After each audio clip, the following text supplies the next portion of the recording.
Prime Minister Modi condemning the Gaza hospital attack that's killed 500 civilians. You know, there is no disclaimer to something like this. Prime Minister has stood strong with Israel all along this war, and at a time when civilian casualties are rising on the Gaza side. Here you have promptly Prime Minister Narendra Modi now condemning the attack on the Gaza hospital that's left 500 dead. A large population in Gaza is a young population, many children who've succumbed, nearly 1,000 children since the beginning of this war on October 7th. And day 12, we believe nearly 1,000 children have died, practically one every 15 minutes. Now, with this Gaza hospital attack, 500 civilians have died, leaving the health infrastructure in Gaza completely crippled. One of the very few hospitals, Shiv, in Gaza has now been bombarded. They have no fuel, no electricity to function. One of those that was functioning is now completely in rubble. Prime Minister Modi promptly condemning this attack. Absolutely. I just want to read out what the Indian Prime Minister has just said a few minutes ago. He says, Prime Minister Modi, civilian casualties in the ongoing conflict are a matter of serious concern. Those involved should be held responsible.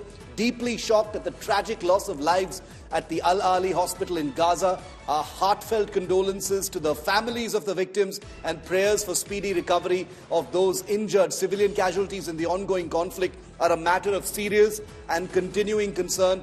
Those involved should be held responsible. So a straight statement there from the Indian Prime Minister.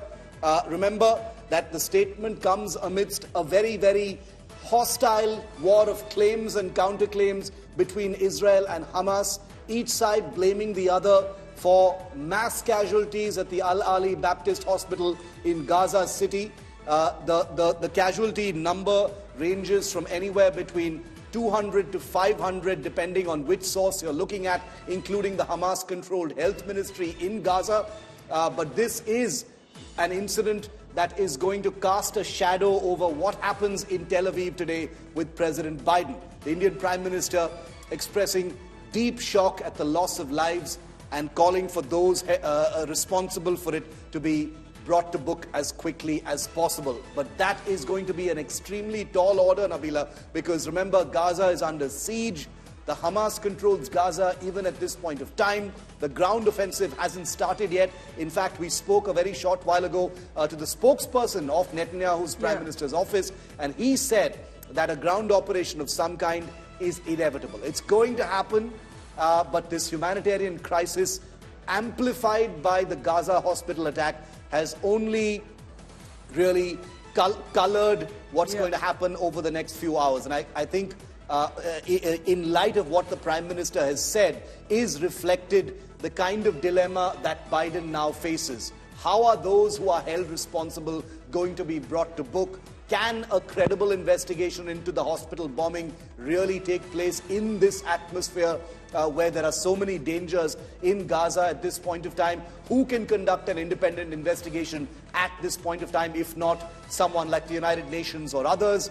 All of these questions are going to weigh very, very heavily. And I think the Indian Prime Minister has reflected some of that, not taking sides, not getting into the, the finger pointing between Israel and Hamas. Remember, India, the first country through the Prime Minister to clearly and unambiguously call what happened on October the 7th a terrorist attack, Nabila. And that's why I think this particular condemnation is only going to add to the global pressure on President Biden in Tel Aviv to somehow, as through his office as the world's most powerful man, to bring some kind of a lessening of the hostilities. To ensure that this war doesn't widen, and India's stance has been clear and rightly so. India does not stand with terror. And what's happened in Gaza, Prime Minister condemning it right in time, and it should be. 500 civilians, one of the only hospital infrastructures in Gaza that was standing, treating the many casualties that were pouring in. Bodies placed in ice cream freezers. It's a really, truly tragic situation, and rightly so, the Prime Minister has condemned it. But from what we see here, Joe Biden certainly has a Herculean task, Shiv, because on one hand, you have civilian casualties mounting in Gaza. On the other, it's retribution for Israel. They're along the borders of the Gaza Strip, all waiting for a ground invasion and ready to roll. And nothing can deter them for the moment. I doubt if Joe Biden convincing Israel at this point not to capture Gaza is really going to motivate them to stop this war? Do you believe that Israel will backtrack? They're all along the borders of the Gaza Strip, ready to roll. Is there anything that Joe Biden can do to stop it?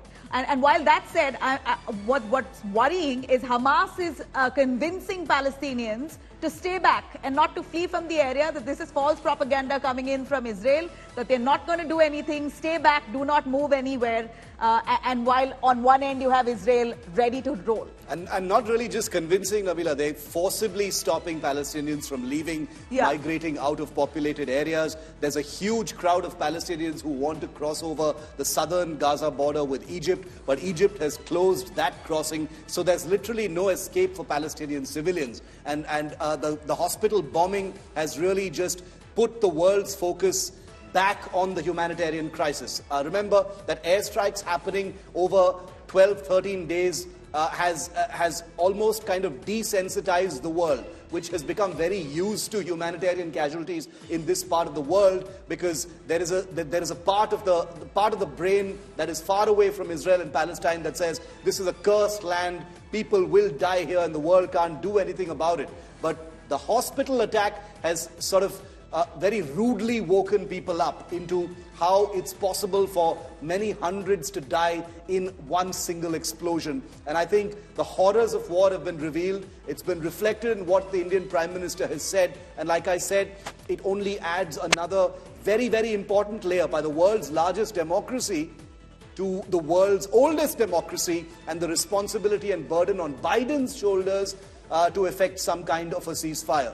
At this point of time, and I agree with you, Nabila, the Israeli public is fully primed right now. Public opinion is completely in favor of violent retribution. Even moderate Israelis, justifiably outraged by what happened on October the 7th, are fully not only questioning Netanyahu for the colossal intelligence failure, as he must be questioned, but they are also united politically and publicly in terms of retribution of some kind. Israelis are not in favor of collateral damage. They don't want civilians to die, but their anger right now is fully in favor of a ruthless and brutal vengeance for what happened on October the 7th. And that's one of the reasons you're seeing what's been happening in Gaza. The incident that happened yesterday, however, is different. It has become the center point of a blame game and a counterclaim versus claim war, which is extremely typical. We saw it just a few days ago